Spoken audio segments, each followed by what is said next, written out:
Hey everyone, welcome back to the channel. Software Engineer K here, and today we're going to be going through a full overview of OMI staking. Now, what form does that staking take? Can you stake OMI for more OMI tokens? What does OMI staking look like in terms of the VeVe app? Where exactly do we draw lines of compliance? We're going to be going through the whole thing. We're also just going to be touching a little bit on the OMI wallet as well. And we're just going to be wrapping up with the price for today. Now, I am filming this a bit earlier, so again, the price won't be as up to date as when you're probably watching this, but I will give you guys my thoughts. So, firstly, OMI staking. Now, OMI staking for more OMI, it was available, and I believe it will be available again in the future. But firstly, we need to establish how do we stake OMI?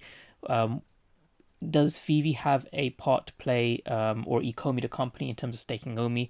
And what has it already looked like? So on Ascendex, when they kind of launched OMI around about that period, they had ways where you could stake OMI. So you would lock it up here. So 30 days, you would get 24%. 90 days, you would get 36%. And you can see here that, about 200 million OMI was available to be locked up. And then here, 100 million OMI. So, yes, you can stake OMI. And I believe there will be additional opportunities to stake OMI as OMI gets listed on more exchanges. But the company Ecomi, they are not allowed to allow you to stake OMI on their platform for the purposes of just getting more OMI tokens. Now, the reason for that is when you have a look, OMI tokens with regards to Ecomi the company, if you were to just stake your tokens and get more tokens, that would classify it as potentially a security, and that would put them in breach of compliance with the SEC. Now, what does that mean? So there's something called the Howey test, and if a company, they offer cryptocurrency tokens, they need to make sure that what they're offering cannot be classified as security, because then you fall into all of these issues with the exchanges, because a lot of exchanges, they can't list securities, they can list cryptocurrencies. And specifically, one of the prongs of the Howey test is there shouldn't be an investment contract in place between yourself and the I guess the supplier of the token. The performance of that token should be independent from the company.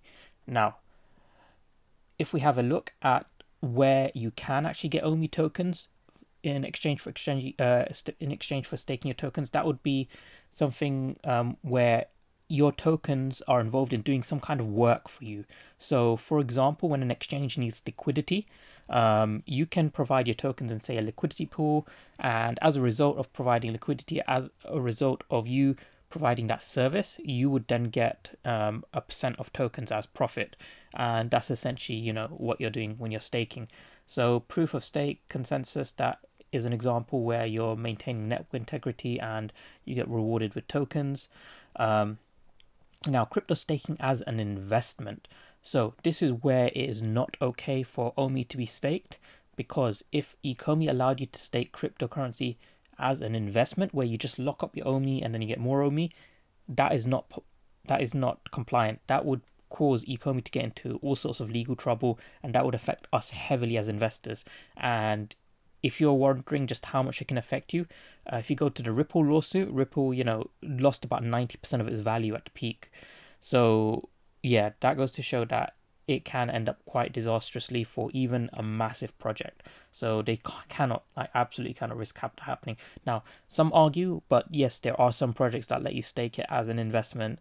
What about those? Well, they're breaching compliance, and they are probably going to get shut down, if not sued by the SEC, if they haven't already been sued. So if you are involved in those projects, you may need to reconsider your long-term holdings or long-term investments within those. So we know that we cannot stake OMI for OMI within the Ecomi platform, but we can stake OMI via exchanges. So exchanges can facilitate that, but that is if you're providing a service to that exchange for your OMI. So maybe creating a liquidity pool, for example. Now, that would obviously depend on the exchanges. I believe when OMI is listed on more larger exchanges such as Binance, those opportunities will arise. But for the time being, what Ecomi can do is they can't allow you to stake OMI for more OMI tokens, but what they can allow you to do is stake your OMI for VeVe rewards, which they can declare as having no monetary value on the primary market. But obviously, when those assets are sold on the secondary market, they will have, whatever value that market demands. So, for example, they can say, hey, you can stake your OMI for 30 days and get a golden Superman cape, which has got a value of 0 gems, zero monetary value. But obviously, if you were to take that and then resell it on the secondary market, that will have the value of whatever someone is willing to pay for it, which might be, 300 gems, 500 gems, 20 gems, whatever. So here in this article, they say that, and this was the Ecomi OMI utility article that was published a few weeks ago. So they say that with future staking opportunities and a range of additional incentives designed to maximize both the utility and the scarcity of tokens. So the OMI token is going to gain more utility, is going to have staking, but in terms of Ecomi side, it's going to be staking for in-app rewards, not staking for more OMI tokens. That will be facilitated by the exchanges. So if we just have a scroll down, and it should be around about here.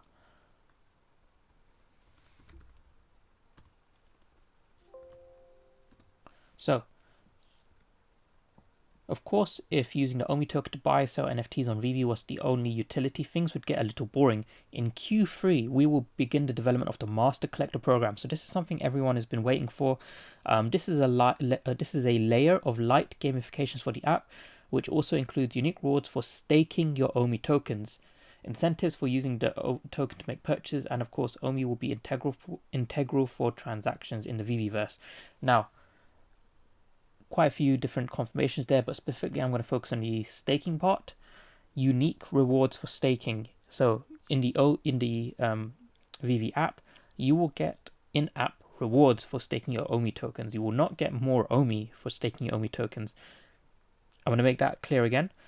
You will have to stake your OMI tokens within exchanges, which will then facilitate, whatever interest rate is that they pay you for staking your OMI tokens.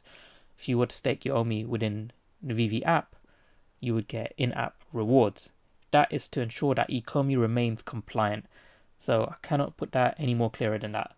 Now, on the point of wallets, so Ecomi's secure wallet, it is finally, well, I believe now it is finished with the kind of updates to the firmware. That was kind of where they were last when we asked them on their AMAs a few weeks ago. So I believe they should be ready to start shipping out. And just 16 hours ago, Bitforex is now advertising for the secure wallet. So just have a look at this.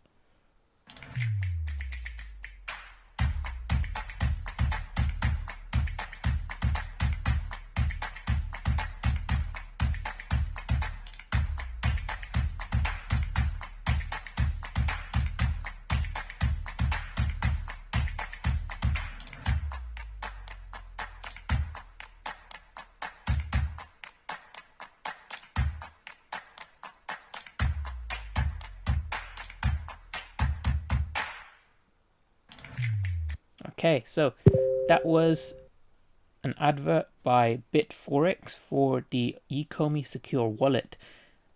Now, we have had additional conversations around this with the licensing and branding. We could see secure wallets that have been officially licensed. So you could have a Batman secure wallet, a Superman secure wallet, a Marvel secure wallet, which would be really, really cool. So I would say, if you want a hardware wallet and you don't have one, then this is a pretty good option. I personally will be picking up one myself, even though I already own a Nano Ledger. I will be picking this up just because I want a branded wallet. I think that's going to be really cool, and I quite like the kind of whole credit card look of it. Now, lastly, on the price of OMI for today. So we can see we are trading sideways still. Again, like I said, I don't see us breaking out of this sideways movement. And I believe with the run up to Comic Con, the price of OMI will actually probably dip just because people are going to be selling off their OMI in order, or maybe withholding buying OMI so that they can focus on the NFTs. I believe the Comic-Con exclusive collectibles are going to be highly valuable, highly sought after, just because these are the first ever Comic-Con collectibles hitting VeVe, so the first ever ones with the CE code. We know that these codes do add value. So, for example, when we saw the FA get added to the Batman Who Laughs, all of a sudden, the price of that went off. When we saw the FA added to the Robin, that gained some value as well. So, being the first ever CE collectibles will automatically give it some pretty good value. But what we can expect in terms of the collectibles, the brands, we don't know yet, but supposedly is going to be something pretty good. And Ecomi themselves have said that what they're doing is they're not exhibiting at Comic-Con, they're doing something much bigger, much better. So we just have to wait and see what that is. But again, we are holding steady, we are trading sideways, and I personally see us actually moving slightly downwards. But following Comic-Con, once we get more users on board, we should get a bit more organic growth, and from there we should be able to push beyond this previous high. So I believe then we'll break 0.5 cents. So I am pretty optimistic about that. And yeah, that's pretty much everything I had to go through with you guys today. Thanks so much for watching. Please do like and subscribe to support the content, and I'll see you guys in the next video. See ya.